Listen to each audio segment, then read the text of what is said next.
Saluda al que está a su lado, déle una sonrisa y dígale, qué bueno que viniste a la iglesia.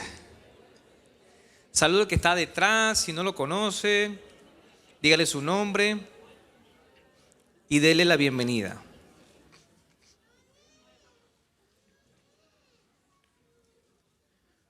Perfecto, me gusta preguntar, ¿quiénes nos visitan por primera vez? ¿Quiénes nos visitan por primera vez? Levante su mano.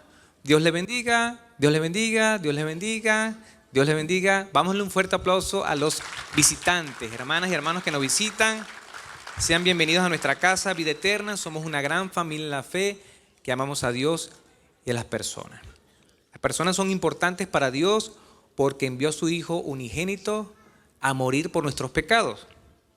Y damos gracias porque hoy domingo y cada domingo tenemos una reunión de celebración. Por eso nos alegramos, por eso cantamos, aplaudimos al Rey de Reyes y Señor de Señores Jesucristo. Dicho esto, me gustaría enseñarles una imagen para ver si ustedes se identifican con esa imagen. Vamos a ver la imagen allí. Ajá, ahí está la imagen. ¿Cuántas de las hermanas que están acá recibieron su regalo del Día de la Amistad y el Día del Amor? Levanten la mano. Pocas hermanas. ¿Qué pasó con los hermanos, pues? Los esposos. El 14 de febrero es un día bien complejo, sobre todo para mí. ¿Por qué? Porque ese día cumple mi esposa Luz. Entonces ella quiere doble regalo. 2 regalos. Entonces yo le doy un regalo y lo primero que me dice, ¿este es cuál? No es un 2 en 1, le digo yo, esto es un combo. No, son 2. Y bueno, ella ya se acostumbró que el día 14 de febrero, día de San Valentín o día del amor y la amistad, es un día complicado para salir porque a mí me encantaría llevarla de verdad a cenar, pero no se puede cenar. Hay que almorzar. Porque todos los restaurantes están reservados, están copados. Parece que ese día emerge el amor. ¿Verdad que sí? Pero los 364 días está oculto. 365 días, 364 oculto y un día emerge el amor, ¿verdad? Hasta el hombre más amargado ese día sale con un peluche, una flor y da palabras bonitas. Yo creo que el día del amor y de la amistad debería ser todos los días, ¿verdad que sí? Igual que el día de las madres, igual que el día de los padres, día del niño, día de la mujer y día del hombre. Yo voy a luchar por el día del hombre. Porque no hay día del hombre. ¿Ustedes han pensado en eso? ¿Sí hay? Bueno, a mí no me lo han celebrado. Infórmenselo a Luz. Ya. Lo cierto es que este día, 14 de febrero, emerge el amor, pero pareciera que el resto de los días está oculto. No deberíamos ser así. ¿Cierto? Deberíamos expresar amor todos los días. Estamos en una serie llamada Pecados Ocultos. Saquen su libreta, su celular y apunte allí, Pecados Ocultos. Esta serie ha sido confrontadora. Algunos hermanos me han dicho, hermano, esta serie está muy fuerte. Porque hemos hablado de los pecados.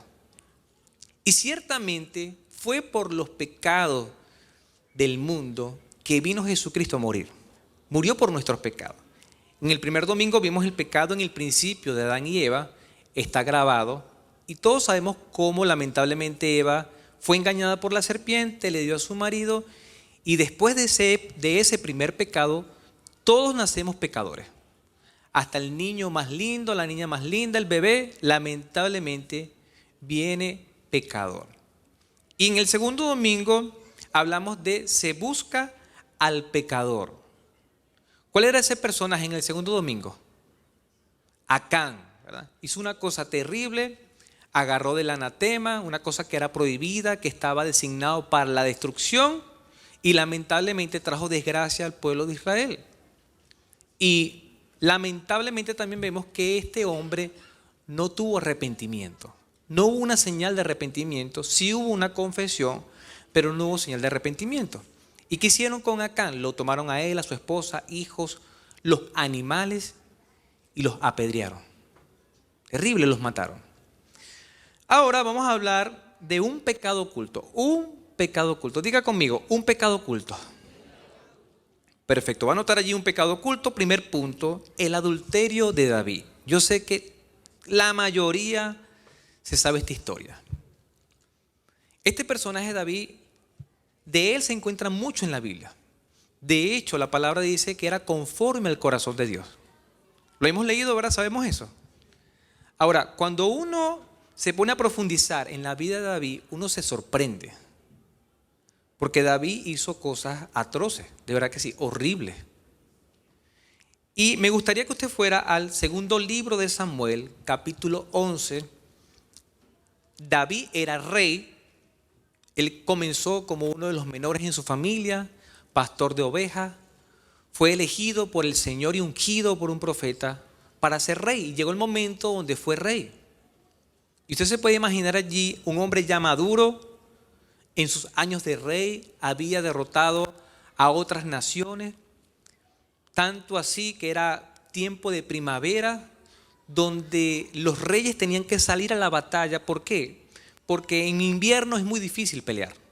¿Verdad que sí? En invierno hay mucho frío y las condiciones climáticas no ayudan para avanzar en la guerra. En primavera es lo adecuado. Hay buen clima, hay alimentos y era el tiempo de guerra en primavera.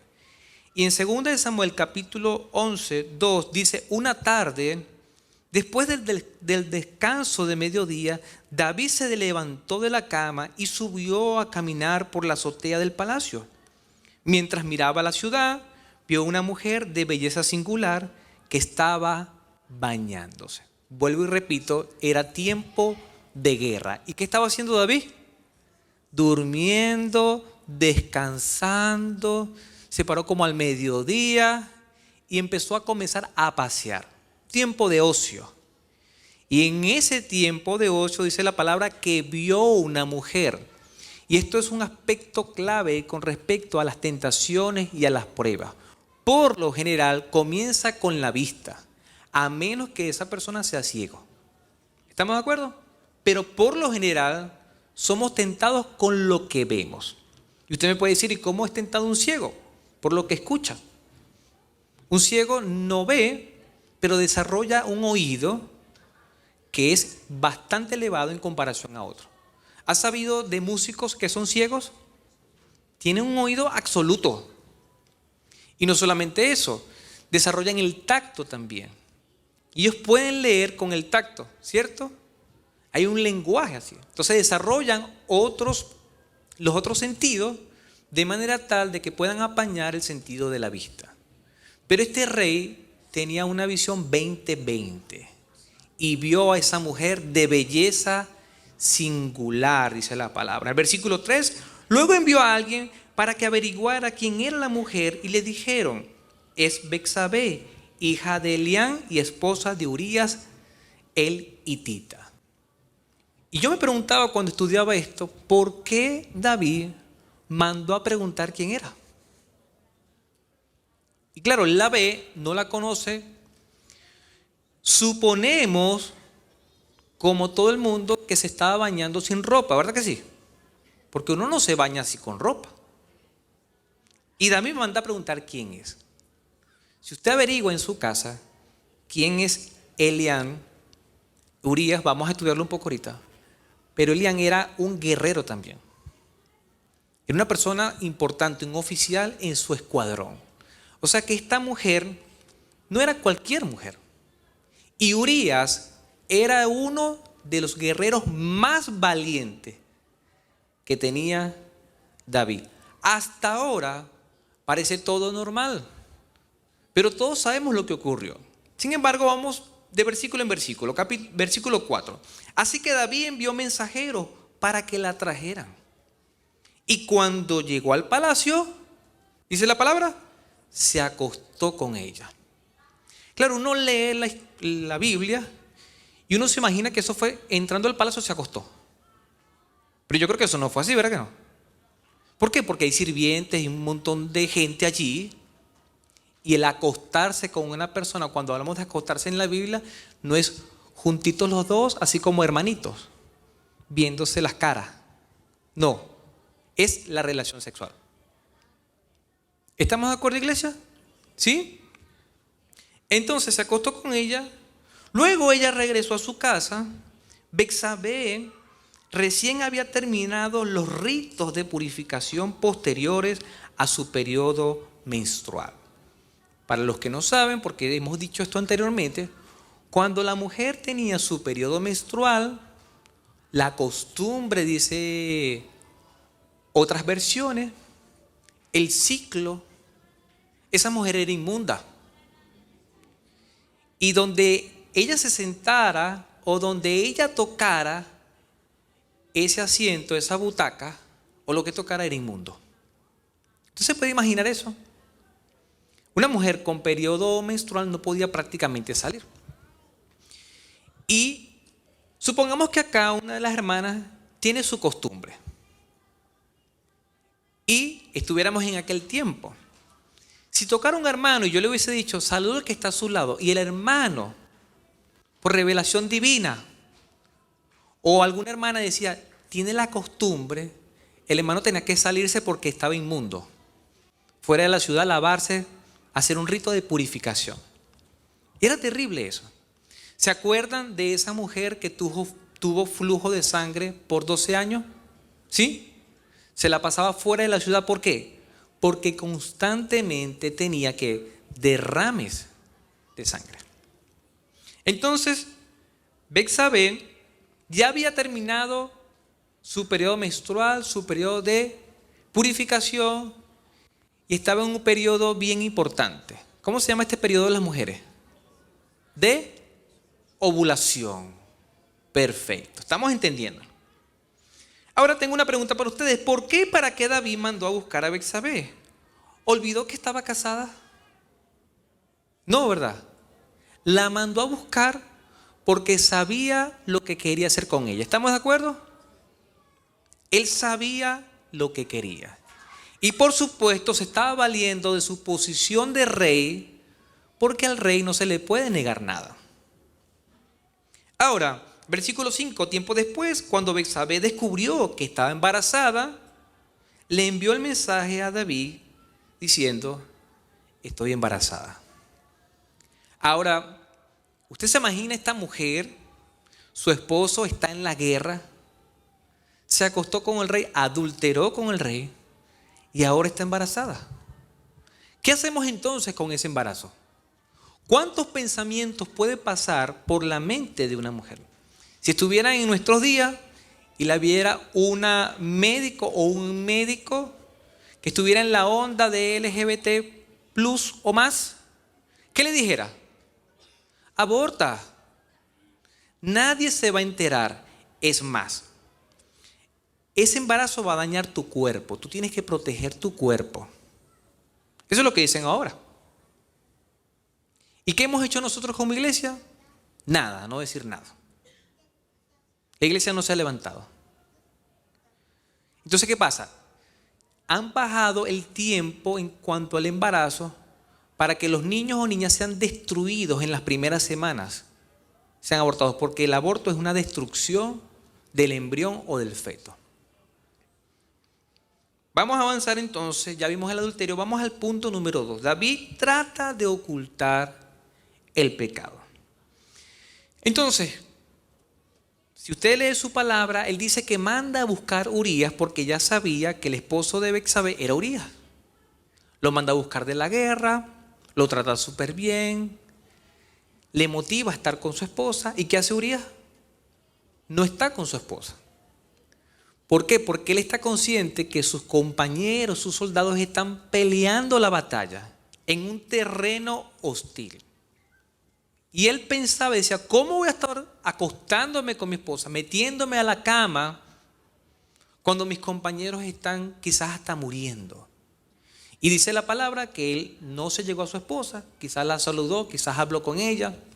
No sabemos cuánto tiempo tenía en la guerra.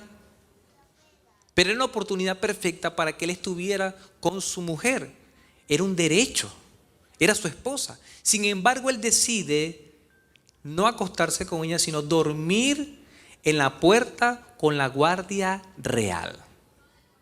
David se entera de eso y planifica un segundo intento, porque él lo que quería era que Urías y Betsabé estuvieran juntos, de manera tal de que el niño de David no iba a ser el niño de David, iba a ser el niño de Urías.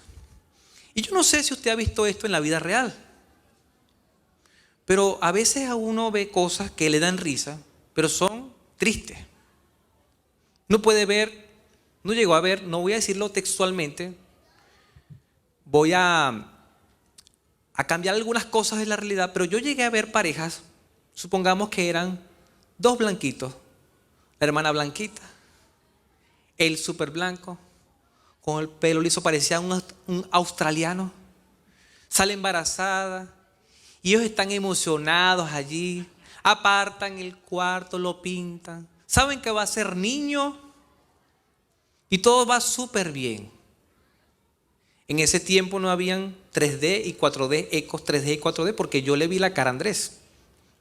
Y yo de inmediato dije, ese hijo mío tiene mi marca, dije yo. Pero en ese tiempo no habían baby shower. Y cuando los vecinos fueron a ver a la criatura, al bebé lindo, precioso, todo el mundo tenía en su mente, ¿qué rasgos? Blanco, como su mamá o papá, pelo, cabello liso, quizás hasta ojos claros. Y cuando ven la criatura, el bebé, es un negrito. Y los vecinos, qué lindo. Quedan así como que en shock porque no saben qué decir. Están pensando, ¿será que hay un abuelo africano? Una tatarabuela, no sé, del sur de África, una cosa así. ¿Y qué pasaba? Nos da risa, pero pasó, mi hermano. Había un vecino, uno cerca del barrio, que era idénticamente al bebé. Y por más que taparan eso, en algún momento de sus historias de esa familia, se iba a saber que ocultaron el pecado.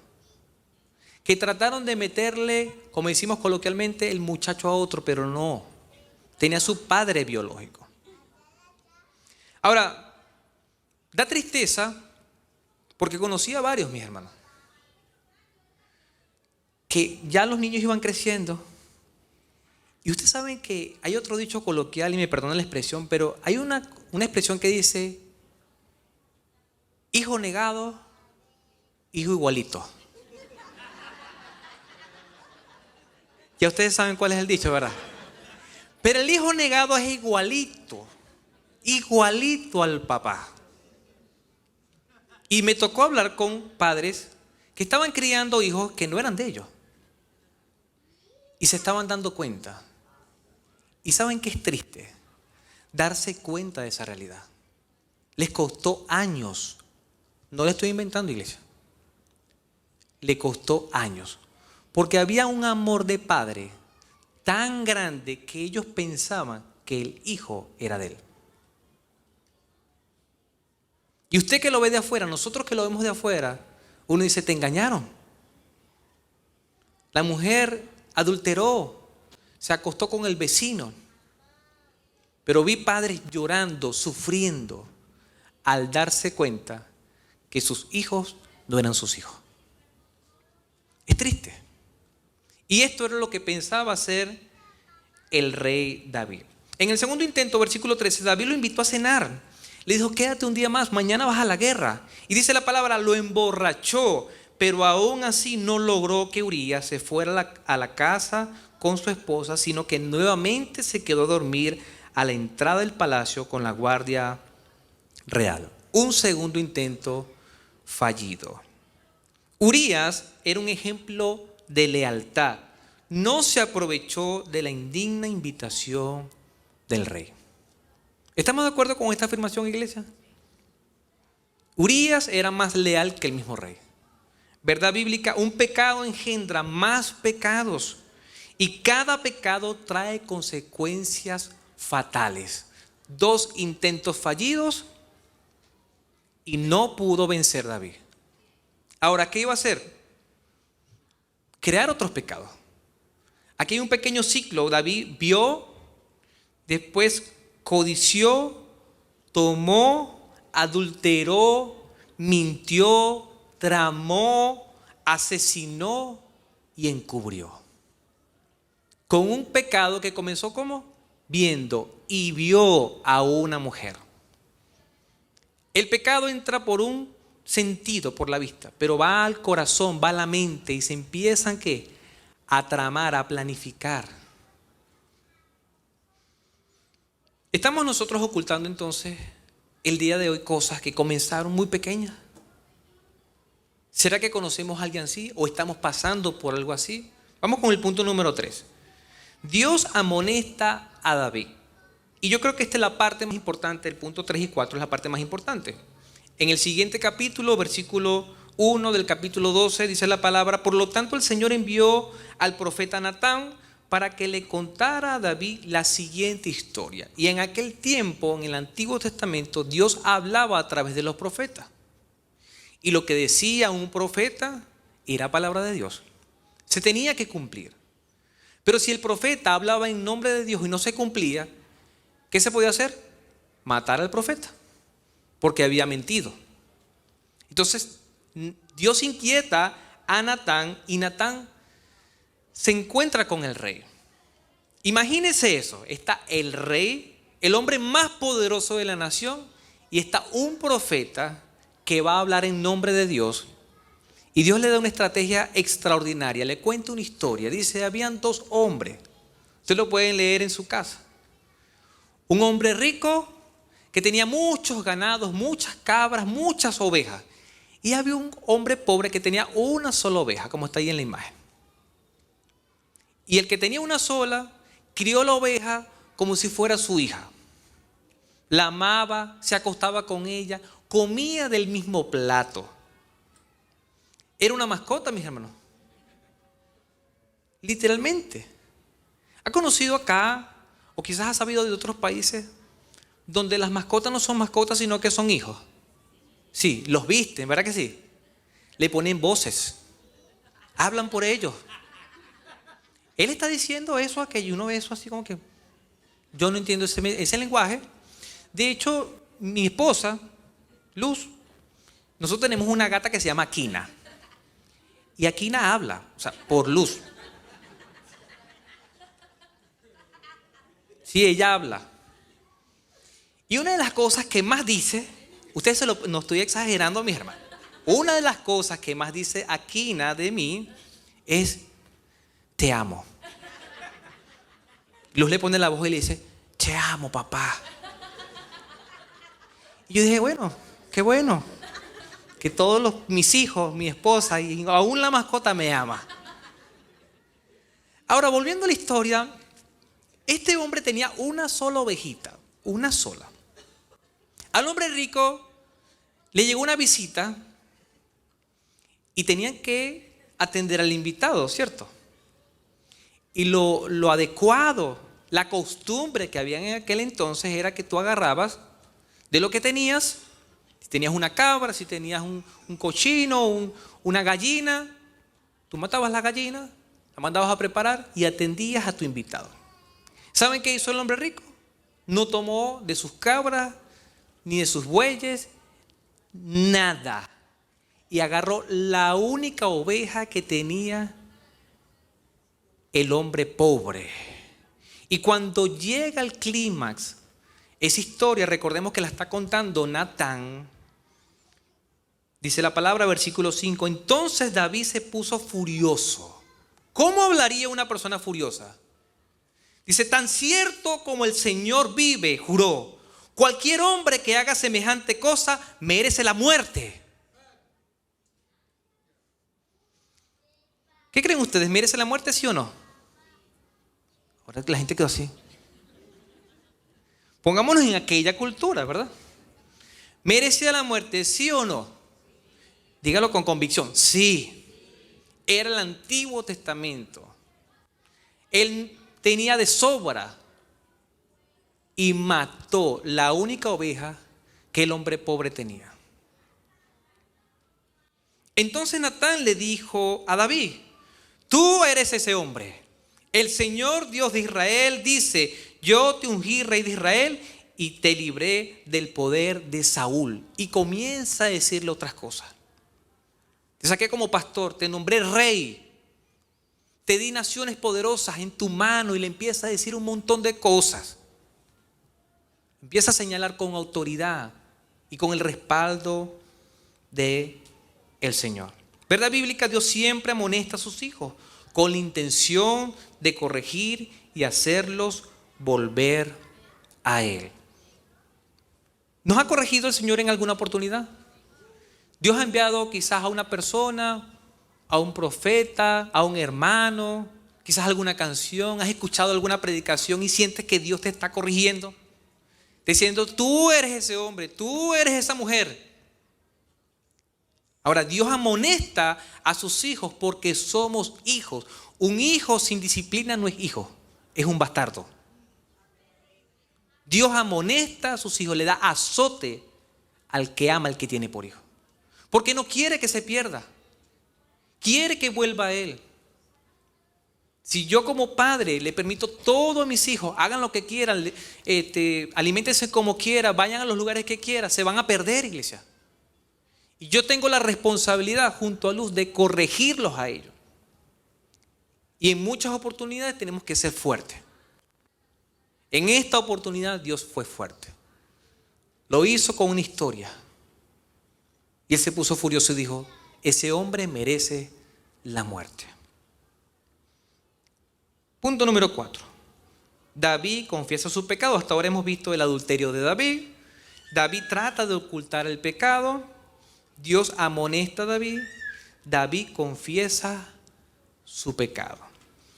Entonces David confesó a Natán. Y esto es importante, iglesia. Dios te puede dar la oportunidad de confesar tu pecado. Pero como pastor, lamentablemente debo decirles a ustedes como iglesia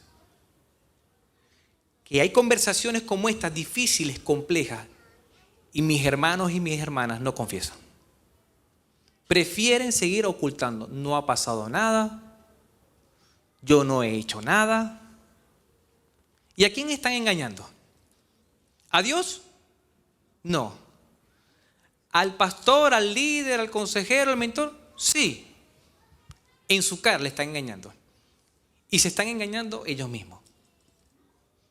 Porque creen que Dios no los ve.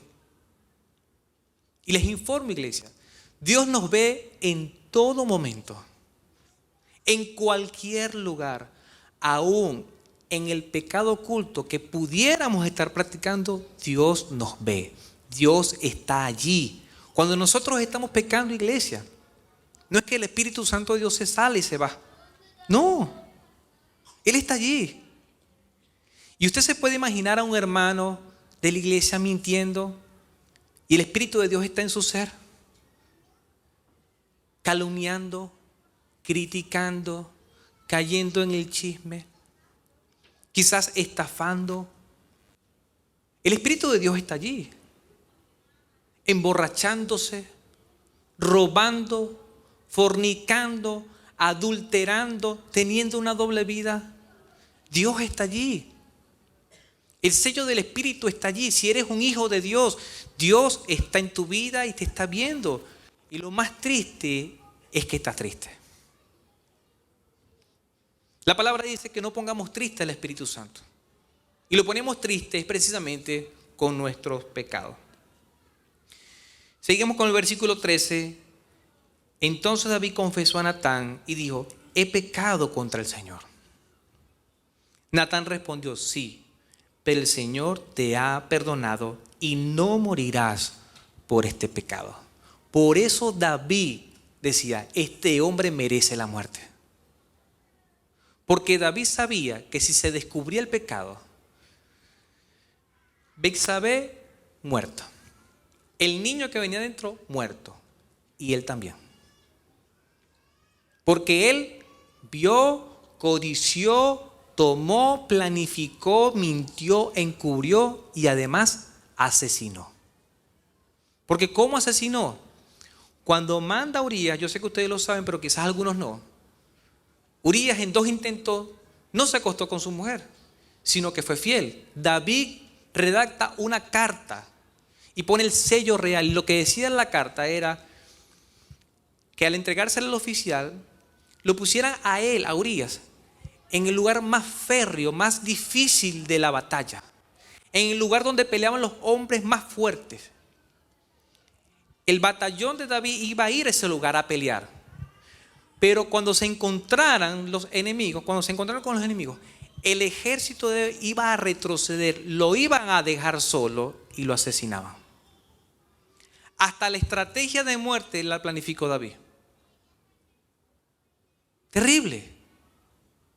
Y les pregunto, iglesia, ¿David era conforme al corazón de Dios? ¿Sí o no? Sí. ¿Y por qué era conforme al corazón de Dios? ¿Por qué era un asesino, un mentiroso? No. Porque cuando era confrontado, él confesaba el pecado. Esa es la gran diferencia. Cuando Natán lo amonestó en nombre del Señor, él dijo, he pecado contra el Señor. Y no tuvo problemas de decírselo a él, al profeta. El problema que puede estar ocurriendo en nuestra iglesia y en todas las iglesias es que la gente peca, oculta y no dice nada. Y entierra el pecado. Esto jamás se sabrá y no se lo dice nadie. Mi relación es con el Señor. Yo se lo digo al Señor nada más. David, teniendo la potestad incluso de mandar a matar al profeta, ¿qué hizo? Confesó su pecado. Y cuando uno no confiesa el pecado, eso es orgullo. Orgullo. Es poner mi persona ante Dios, ante la verdad de Dios. ¿Cómo reaccionas ante la amonestación de Dios? ¿Te justificas o confiesas tu pecado? ¿Qué dijo Acán? El manto babilónico es hermoso. Hay una barra de oro de medio kilo. ¿Qué estaba haciendo? Se estaba justificando. Lo vi y me ganó la codicia. ¿Qué hizo Eva? ¿Qué hizo Adán? La mujer que tú me diste, la serpiente. Se estaban justificando. ¿Qué hizo David? He pecado. He pecado. Y le dice, no morirá, pero tu bebé morirá. Tu familia será dividida.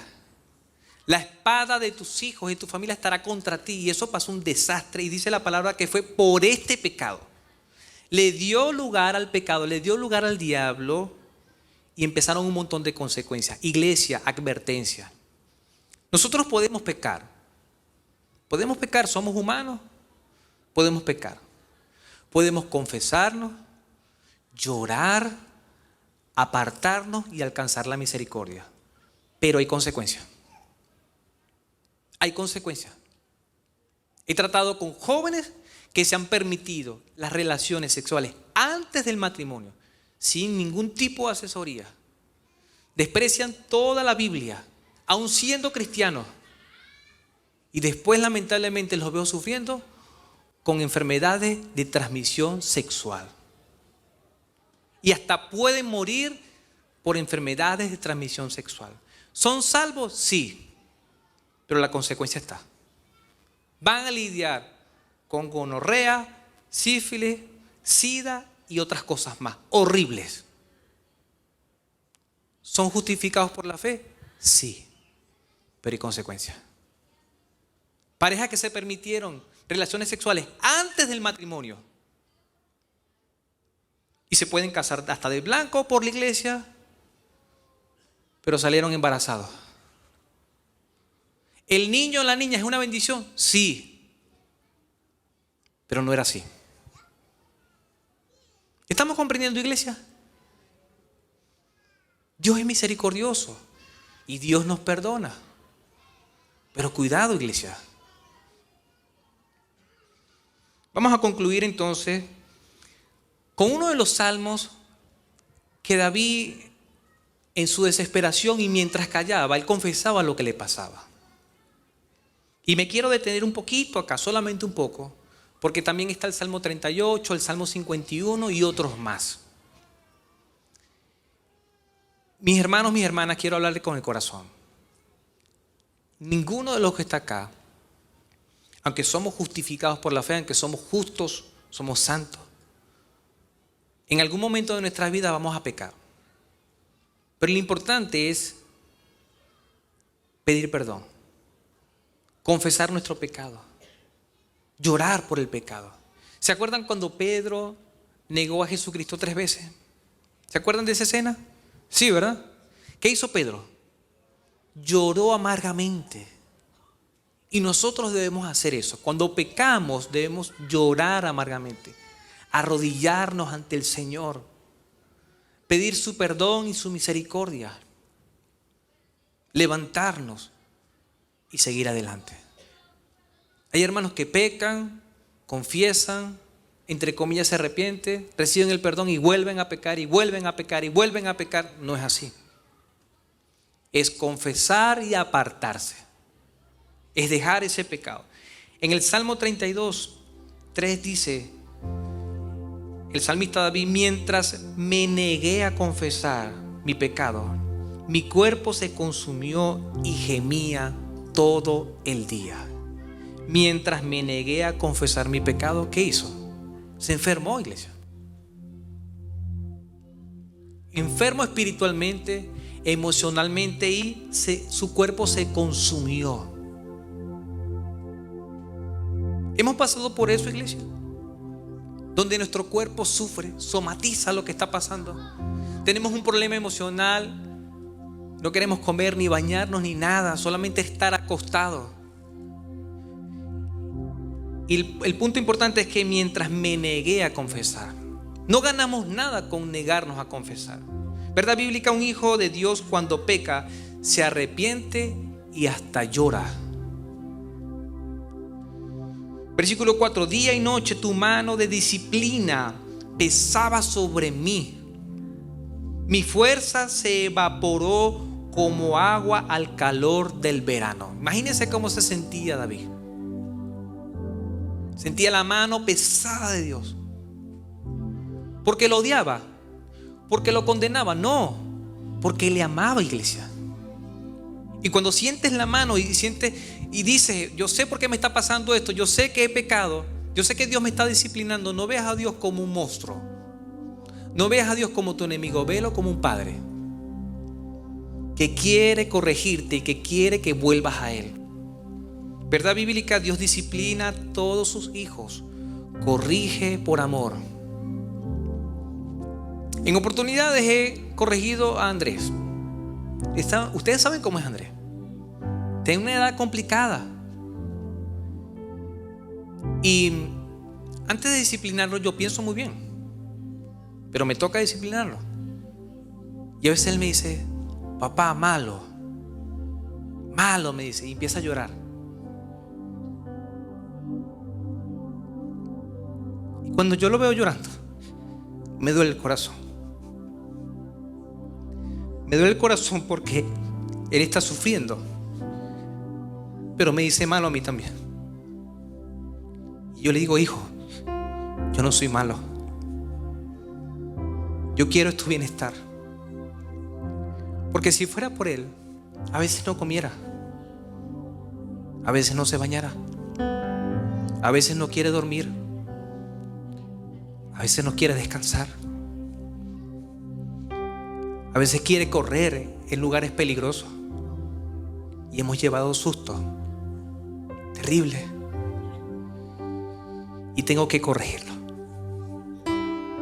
Y su respuesta hacia mí es: papá, malo.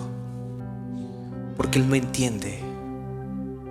Él no entiende que lo que estoy haciendo y lo que su mamá hace es por amor. Hermanos, hermanas, no nos comportemos como niños. Recuérdate de esta anécdota. Cuando Dios te discipline, no le diga: Dios malo, papá malo. No. Aunque no lo entiendas, recuerda que Dios te ama. Te quiere corregir para que no te pierdas, para que no te pase un daño mayor. Como hijos a veces no sabemos qué hacemos. Ni siquiera a veces sabemos qué pedimos Estamos pidiendo peligro y el papá dice no. Y nosotros le decimos, papá malo, ¿por qué no me das esto? Y su respuesta es por amor. Nuestro Padre Celestial sabe que nos conviene. Finalmente, te confesé todos mis pecados. ¿Cuántos pecados confesó, iglesia? Todos. Todos mis pecados los confesé y ya no intenté ocultar mi culpa, mi pecado, culpa. Me dije, le confesaré mis rebeliones al Señor y tú me perdonaste. Toda mi culpa desapareció. Primera de Juan 1:9 dice, si confesamos nuestros pecados, Él es fiel y justo para perdonarnos los pecados y para limpiarnos de toda maldad. ¿Verdad bíblica? Si confesamos nuestros pecados, Dios nos perdona. Dios nos limpia de toda nuestra maldad. Quiero hacer una pausa corta acá. Quizás algunos de nosotros cometimos pecados y errores en el pasado. Si pedimos perdón, Él nos perdona. ¿Estamos de acuerdo? Y Él desecha el pecado, borra nuestra culpa, nuestra iniquidad. Si lo hiciste de corazón, de verdad, confesaste todos tus pecados, Él ya te perdonó. Ahora, si sigues siendo señalado, juzgado, criticado, y sientes en tu mente, en tu corazón que Dios no te ha perdonado, esa no es la voz de Dios. Es la voz de Satanás. Porque Dios perdona inmediatamente. Cuando nosotros pedimos perdón, dice la palabra, si confesamos nuestro pecado, Él es fiel y justo para perdonar. Pero si hay una culpa en ti, hay un señalamiento, no proviene de Dios, viene del enemigo. Y tienes que apropiarte del perdón de Dios. ¿Estamos de acuerdo, iglesia? Amén. Y seguimos adelante. Desafío de la semana, iglesia. Confiesas tus pecados y busca restauración. Colócate de pie, por favor.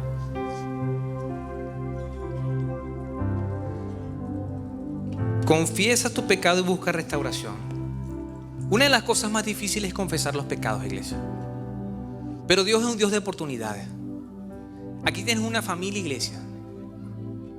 Si necesitas ayuda, está mi persona, la pastora y otros líderes más. Confiesa tu pecado. No estás nada más enfermo. No seguirás sufriendo. No seguirás consumiéndote. Confiesa y apártate. Somos una familia y nos podemos ayudar. Cierre sus ojos allí, por favor, y dígale, Señor, muchas gracias por tu palabra. Gracias, Señor, porque tú has sido bueno. Gracias, Señor, porque una vez más, con una historia que no sabemos, Padre, nos has hablado. Señor, permite que el día de hoy, si hay pecados ocultos en nuestras vidas, podamos confesarlos. Todos los pecados, Señor. Da sabiduría, discernimiento, entendimiento, para que esa hermana, ese hermano pueda buscar ayuda, Señor. Da sabiduría de lo alto, Señor. De manera tal de que podamos orar los unos por los otros y seamos sanados, dice la palabra. Allí donde está, si usted ha ocultado o ha tratado de ocultar, porque Dios igual lo sabe, dígale, Señor, no tienes que gritarlo, no tienes que elevar tu voz. Dile, Señor, perdona mis pecados. Perdona mis pecados, Señor. Quita mi culpa. Señor, he cometido errores y yo confieso en este momento mis pecados. Yo quiero sanidad. Yo quiero restauración. En el nombre de Jesús. David, aunque pecó, confesó. Y Jesucristo viene de la familia de David. Si has pecado, como ya te mencioné, confiesa tu pecado, apártate y sigue adelante. Dios te ha elegido, Dios te ha sellado con su Espíritu Santo para que seas un hijo, una hija del Señor y te guardes en santidad. Ahora hablo con aquellos que quizás no creen que son hijos de Dios, no conocen a Dios, no están seguros de su salvación. Yo quiero invitarlos a que hagan una oración y con esta oración sencilla ustedes puedan decir, Señor, perdona mis pecados. quiero recibir tu Santo Espíritu, quiero ser tu hijo, quiero ser salvo. Va a decir de la siguiente manera: Señor, perdona mis pecados, borra mis pecados en el nombre de Jesús. Dame el regalo de la vida eterna y séllame con tu Espíritu Santo. Quiero ser tu hijo o tu hija y ayúdame a caminar en santidad en el nombre de Jesucristo. Amén y amén. ¿Quién hizo esa oración por primera vez? Levante su mano allí donde está. Dios le bendiga. Otra persona, Dios le bendiga. Dios le bendiga en la parte de atrás. Amén. Vamos a darle un aplauso al Señor. Hay 3 personas que han recibido al Señor y hay fiesta en los cielos. Estamos alegres porque ellos públicamente están diciendo: yo soy un pecador, pero soy un pecador arrepentido. A mis hermanos que levantaron la mano, en este momento el sello del Espíritu, la presencia de Dios está en sus vidas. A partir de hoy van a comenzar a ser una nueva criatura. Va a empezar un proceso de transformación. Es paso a paso. Cuando salgan, en la parte de atrás están unas mesas y unas tarjetas que dicen tarjeta de presentación. Escanean el código, buscan grupos de conexión y ahí les van a ayudar a dar sus primeros pasos. Iglesia, como pastor deseo que la bendición de Dios esté con cada uno de ustedes, que puedan caminar en santidad, que todo lo que hagan con sus manos sea prosperado, y si llegan a pecar, confiesen sus pecados, no lo oculten, porque Dios sabe todas las cosas. Un abrazo para ustedes, Dios les bendiga.